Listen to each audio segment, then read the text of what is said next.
కుప్పంలో టీడీపీ అధినేత నారా చంద్రబాబు నాయుడిని ఓడిస్తే రాజకీయ సన్యాసం తీసుకుంటానని టీడీపీ ఎమ్మెల్సీ కంచర్ల శ్రీకాంత్ సవాల్ విసిరారు.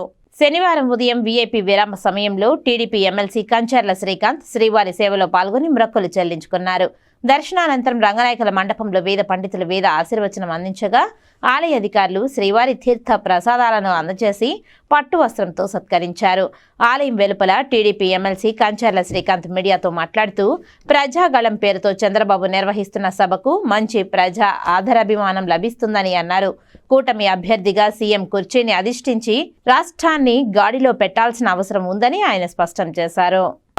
సోదర సమానులు ప్రకాశం జిల్లా తెలుగుదేశం పార్టీ అధ్యక్షులు నోకసాని బాలాజీ గారు, వారి కుటుంబ సభ్యులు మేము కలిసి స్వామివారిని దర్శించుకున్నాం. ప్రజాగళం పేరుతోటి చంద్రబాబు నాయుడు గారు చేస్తున్నటువంటి సభలన్నీ కూడా అద్భుతమైన రెస్పాన్సు, సక్సెస్, ప్రజల నుంచి విశేష స్పందన వస్తూ ఉంది. అదే మొత్తం రాష్ట్రం మొత్తం కూడా అదే విధంగా ముందుకు వెళ్తూ ఆయన ఎన్డీఏ కూటమి అఖండ విజయం సాధించి ఈ రాష్ట్రానికి ముఖ్యమంత్రి అయ్యి మళ్ళీ ఈ రాష్ట్రాన్ని